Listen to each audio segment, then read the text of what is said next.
O Senhor esteja convosco. Ele está no meio de nós. Proclamação do Evangelho de Jesus Cristo, segundo Lucas. Glória a vós, Senhor. Aconteceu que, caminhando para Jerusalém, Jesus passava entre a Samaria e a Galiléia. Quando estava para entrar num povoado, 10 leprosos vieram ao seu encontro. Pararam à distância e gritaram: Jesus, mestre, tem compaixão de nós. Ao vê-los, Jesus disse: Ide apresentar-vos aos sacerdotes. Enquanto caminhavam, aconteceu que ficaram curados. Um deles, ao perceber que estava curado, voltou glorificando a Deus em alta voz. Atirou-se aos pés de Jesus, com o rosto por terra, e lhe agradeceu. E este era um samaritano. Então Jesus lhe perguntou: Não foram 10 os curados? E os outros 9, onde estão? Não houve quem voltasse para dar glória a Deus, a não ser este estrangeiro? E disse-lhe: Levanta-te e vai, tua fé te salvou. Palavra da salvação. Glória a vós, Senhor. Podemos nos sentar uns instantes. Ave Maria, cheia de graça, o Senhor é convosco. Bendita sois vós entre as mulheres. Bendito é o fruto do vosso ventre, Jesus. Santa Maria, Mãe de Deus, rogai por nós, pecadores, agora e na hora de nossa morte. Amém. Não houve quem voltasse para dar glória a Deus, a não ser este estrangeiro. Caríssimos irmãos e irmãs, celebramos o 28º domingo do tempo comum e a liturgia da palavra nos fala sobre cura, sobre agradecimento. Assim percebemos na primeira leitura e no Evangelho. Na primeira leitura, retirada do livro dos Reis, vimos Naamã, o sírio, que recebe a cura da lepra através do profeta Eliseu, que manda que ele banhe no rio Jordão, e assim ele o faz, e a sua pele é curada, é limpa, e ele volta para agradecer o profeta Eliseu. E vimos também no Evangelho Jesus que cura 10 leprosos. E para entendermos melhor o contexto dessa situação, por exemplo, o Antigo Testamento dá regras duras para quem possuía essa doença, a lepra, que hoje para nós é conhecida como hanseníase, né?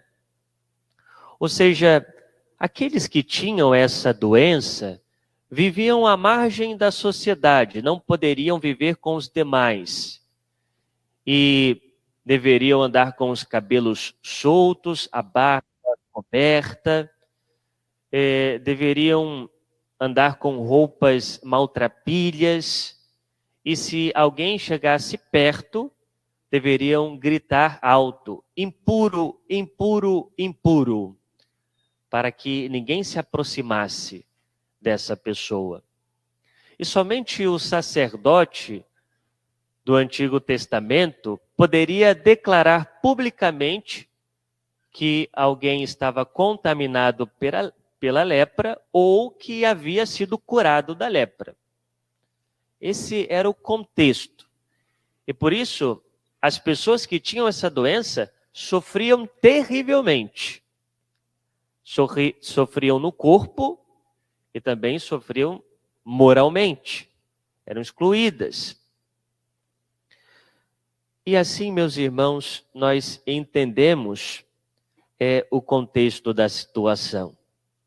Havia entre esses 10 leprosos um samaritano.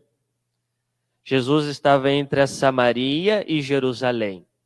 E nós já sabemos que os samaritanos não se davam com os judeus. E por que isso acontecia? Porque os samaritanos romperam com a fé pura, a fé judaica, porque misturaram a fé do Deus único e verdadeiro com outras crenças. Aquilo que nós chamamos de sincretismo. O que é o sincretismo? É quando se junta uma religião com a outra, uma fé com a outra, se mistura as coisas. Aqui no Brasil, para entendermos melhor isso, nós conhecemos o candomblé. O candomblé é uma religião sincretista. O que significa isso? Ou seja, que nela há misturas de religiões. Porque nós sabemos que o candomblé se usa, por exemplo, das imagens dos santos católicos para, então, fazer um culto aos orixás, né? Ou seja, uma mistura, o que nós chamamos de sincretismo. E é isso que acontecia com os samaritanos. E por isso, não se davam com os judeus.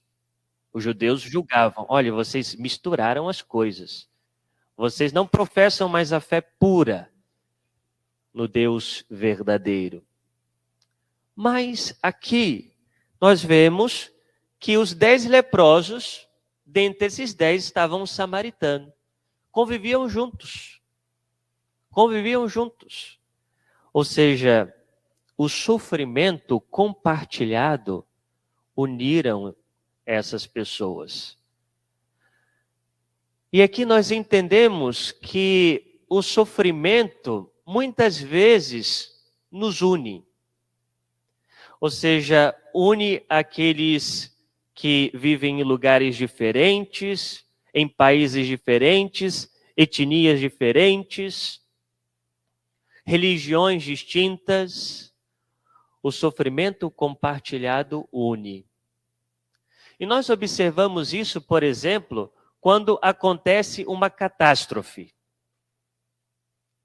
Quando acontece uma catástrofe, né? Um terremoto, uma grande chuva, um grande acidente, todo mundo se une para fazer o bem àquelas pessoas. E muitas vezes sabemos, se faz o bem sem saber qual é a religião da pessoa, de onde ela veio, qual é a sua nação.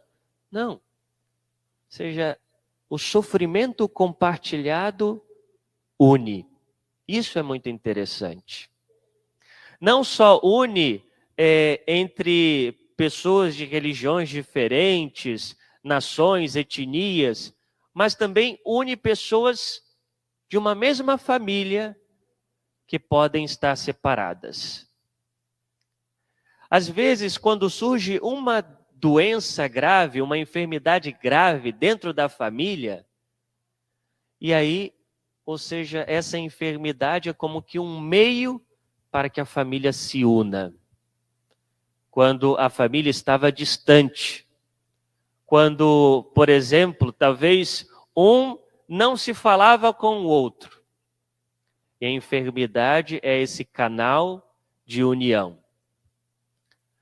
Assim como também acontece quando talvez um ente querido da família morre, falece. Aí as pessoas se unem. E muitas vezes aqueles que estavam brigados pedem perdão um ao outro. Porque através daquele sofrimento, da perda, percebem que a briga, a discórdia, não pode prevalecer diante do sofrimento, diante daquilo que é a própria vida, passageira.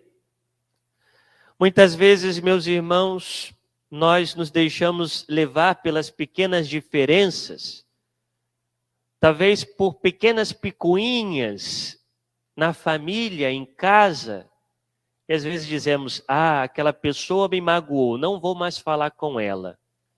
Não quero mais saber daquela pessoa. Mas nós não lembramos que a nossa vida é passageira. E às vezes aquela pessoa da família vem a falecer e aí o arrependimento. Por que eu não pedi perdão àquela pessoa? Por que eu não me reconciliei com aquela pessoa? E aí já é tarde demais. Veja, meus irmãos, não esperemos o sofrimento para reconciliar-se com o outro, mas busquemos a reconciliação. Depois, uma outra reflexão que podemos fazer desse evangelho é que esses 10 leprosos, como eles eram rejeitados por todos, então eles clamam a compaixão de Jesus distante. Jesus estava distante deles e eles clamam, Mestre, tem compaixão de nós. Eles tinham vergonha de chegar perto de Jesus por causa da sua impureza, da impureza de seus corpos. Mas Jesus os surpreende porque atende o pedido deles.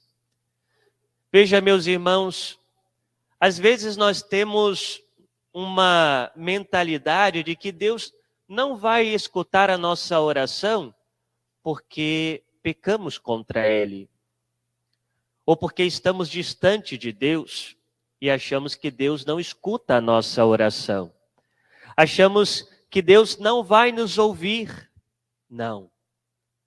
Nós não precisamos estar completamente puros, com a nossa alma completamente pura e digna para recorrer à misericórdia de Deus.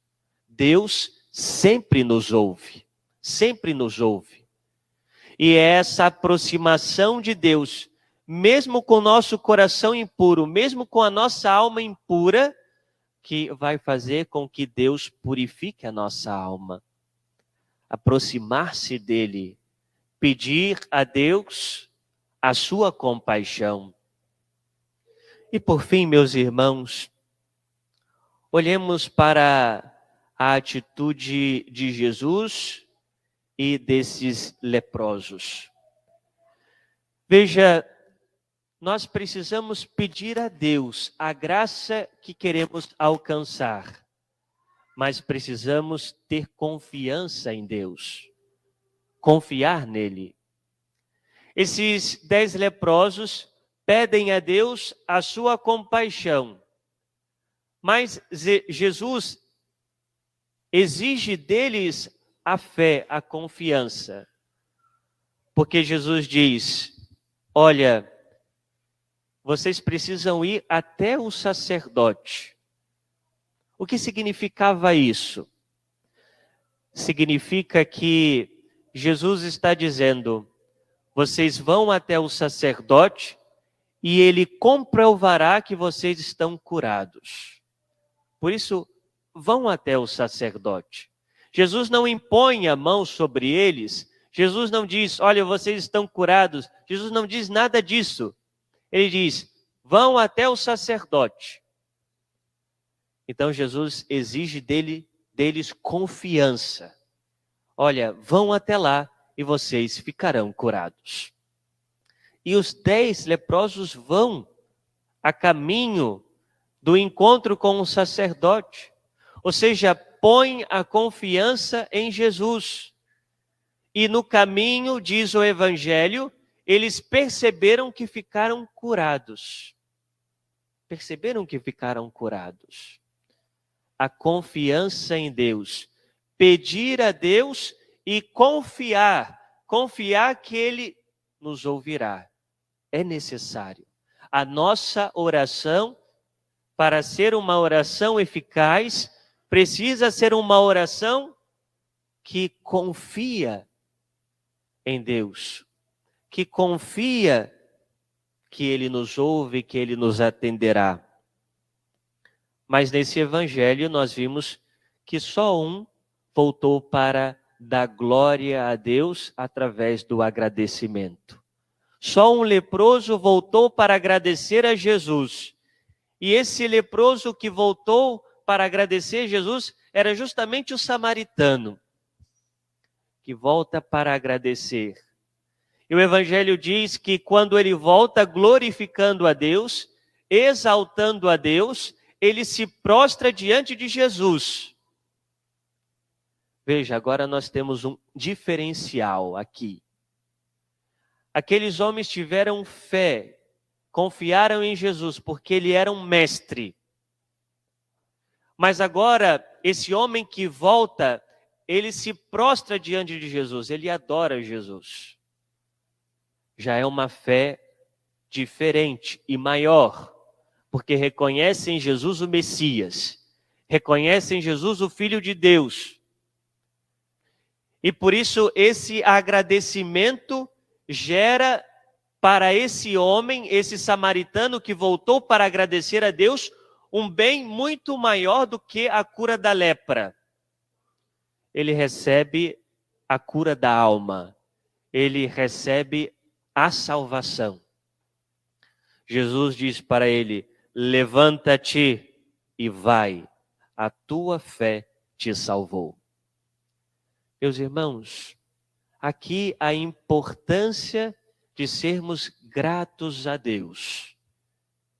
Reconhecer que tudo aquilo que somos, tudo aquilo que temos vem de Deus. Por isso, São João Crisóstomo vai dizer que Deus nos dá muitos presentes, mas a maioria deles nós não sabemos. Porque Deus o tempo todo nos dá graças, o tempo todo Ele nos dá benefícios. Porque Deus é bom, porque Deus é nosso Pai. E ser agradecido a Deus é reconhecer o seu senhorio, é reconhecer que Ele é o Senhor da nossa vida, é reconhecer que Ele é nosso Pai, e que por isso a todo momento nós somos chamados a agradecer a Deus. E mesmo diante das situações adversas, Senhor, eu te agradeço por essa adversidade, por essa situação difícil, porque sei que o Senhor está comigo. Ter um coração grato a Deus. Nós dizemos na Santa Missa, no prefácio, quando o padre diz: o Senhor esteja convosco, Ele está no meio de nós. Corações ao alto, o nosso coração está em Deus. Demos graças ao Senhor nosso Deus. É o nosso dever e nossa salvação.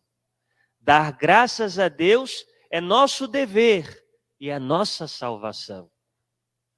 E depois o padre continua dizendo: é nosso dever e salvação darmos graças sempre em todo lugar. Darmos graças sempre em todo lugar. Reconhecer Deus como o Senhor da nossa vida. Só quem é grato a Deus também é grato aos irmãos. Porque em todos os momentos nós também recebemos benefícios dos nossos irmãos. E devemos agradecer sempre. Mesmo quando nós recebemos um serviço que nós pagamos, devemos ser gratos. Gratos nas pequenas coisas e nas grandes coisas.